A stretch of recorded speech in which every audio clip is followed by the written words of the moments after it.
Ligi kusoka Tanzania bara mpaka sasa ilipofika, mnaitazamiaje au kwa upande wenu mmeridhika nayo kwa kiasi gani? Ligi tumeridhika nayo kwa 100%. Ndio maana tupo kwenye ligi. Hatuna plani ya kuhamia Kongo, ya kuhamia sijui China au ya kuhamia Zanzibar au kuhamia sehemu nyingine. Ligi ya Tanzania bara iko vizuri. Ligi ya NBC ni ligi nzuri, ligi yenye ushindani sana. Naweza nikasema miongoni mwa ligi zenye ushindani barani Afrika ni pamoja na ligi yetu Top 4. Ndio maana tupo kwenye top 4. Lakini pia klabu, hata ukienda duniani ziko ligi kubwa sana maarufu watu wanazitazama, lakini hazina ushindani kama ushindani ambao tunao kwenye msimu kwenye ligi yetu ya ndani ya NBC Tanzania bara. So ni ligi nzuri, inatupa challenges nyingi. Ukisema leo Dodoma Jiji itoke kwenye ligi ya NBC Tanzania bara, uipeleke labda ikashiriki tu hata michezo ya hisani kwenye labda ligi labda ya Zambia, labda ligi ya Malawi au ligi, tunakwenda kubeba ndoo. Sio, unanielewa vizuri. Lakini huku tunazungumzia tuko nafasi ya 7. Kwa hiyo unaweza ukapata kipimo kizuri cha hii ligi ilipofikia. Na haya yote ni tutabakia pale pale. Tutaipongeza serikali kupitia Wizara ya Michezo, tutaipongeza TFF chini ya rais wake Wallace Karia, tutaipongeza bodi ya ligi chini ya CEO wa bodi ya ligi mzee wetu Almasi Kasongo na subordinates wao. Kwa hiyo hili jambo haliwezi kupingika. Mapungufu yapo, changamoto zipo. Hata hiyo ligi ya Uingereza tunayaona. Yaani kuna mapungufu ambayo sisi tunayaona kwa macho tuko Tanzania. Kwenye ligi ya Uingereza, ligi ya Spain tunayaona. Kwa kama sisi tunayaona tuko mbali, wao wenyewe wakiwa pale ndani unaweza. Kwa hiyo hakuna ligi ambayo haina changamoto. Mapungufu yapo, kadri yanavyotokea ndivyo tunavyojifunza zaidi. Sisi Dodoma Jiji msimu wa kwanza tumepanda. Na sasa tunavyozungumza saa hizi huu msimu almost wa 4, kuna vitu vingi sana vimechange, vikubwa. Mabadiliko ni makubwa tunayaona, sisi pia tunajiona tunakuwa. Kwa hiyo hatuwezi kuacha kuunga mkono juhudi za TFF na bodi ya ligi ambazo wamekuwa wakizifanya. Kwa hiyo ligi ni nzuri, iko perfecto, changamoto zipo, zinatukomaza, tunajifunza, tunasonga mbele. Okay.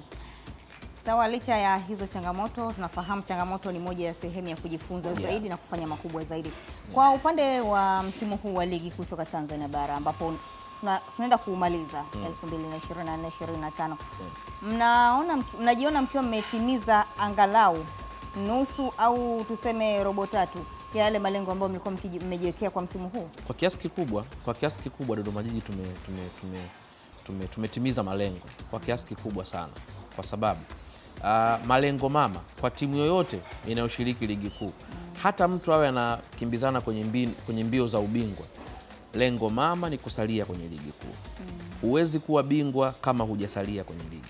Kwa hiyo iwe Yanga, iwe Simba, iwe Azam, iwe Dodoma Jiji, lengo kuu mama kwanza ni kusalia kwenye ligi kuu. Ndio lengo la kwanza ambalo sisi tulikuwa nalo, na kwa asilimia zaidi ya 90 tayari tumelifikia. Haya malengo mengine ya kwenda kushiriki kimataifa ni malengo ambayo huwa unajiwekea kama plan B. Ikitokea unaenda, lakini usifeli kwenye plan mama ya kusalia kwenye ligi kuu. Na hamkuwa na yale malengo top 4 kushiriki michuano ya kimataifa kwa msimu huu? Kama nilivyosema, plan ilikuwepo, na hata ukisikiliza interview zangu mwanzoni wakati tunaanza ligi, plan ilikuwepo. At least tumalize kwenye nafasi 4 za juu ili tuweze kwenda kushiriki michuano ya kimataifa.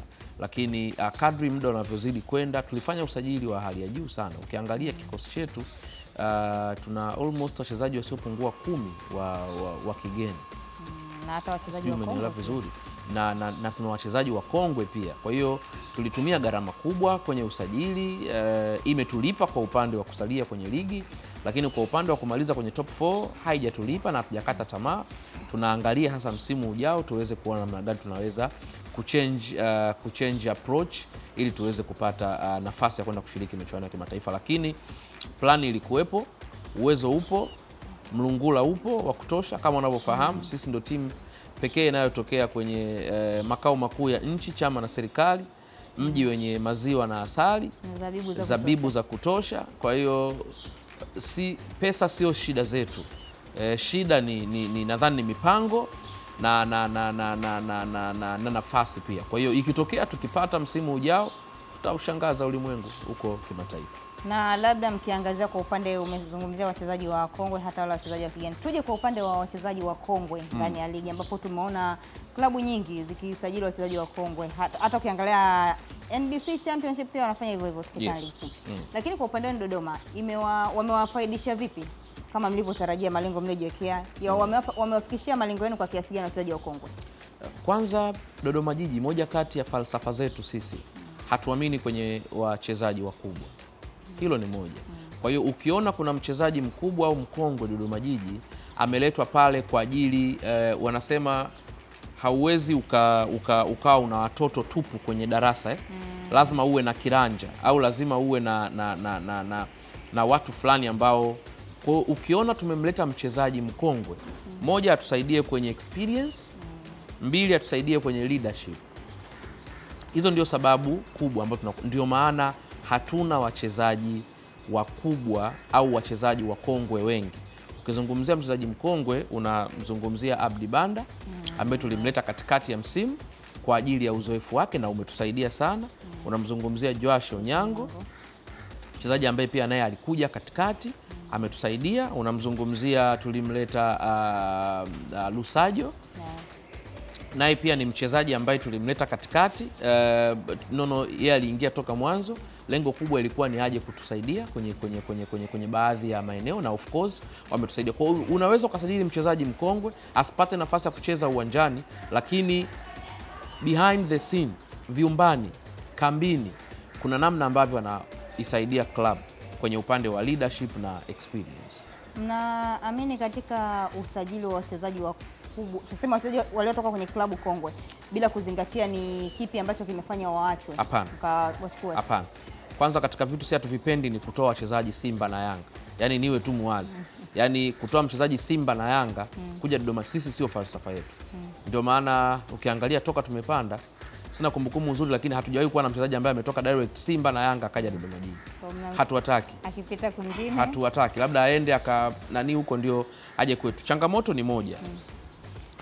Unapokuwa Simba au unapokuwa Yanga, mentality yako ni tofauti sana unapokuwa Dodoma Jiji.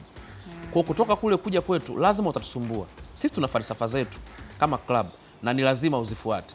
Tutakwambia lazima ukae kambini. Umeshatoka Simba na Yanga, wewe unajiona mchezaji mkubwa. Ukija kule unaweza ukatusumbua. Sijui umeelewa vizuri. Umeshazoea kule na bonus za Simba na Yanga, hatuwezi kukataa. Na Dodoma Jiji haziwezi kufanana. Unaweza ukaja na perception hizo huko. Sisi kwetu tumesha set standard zetu.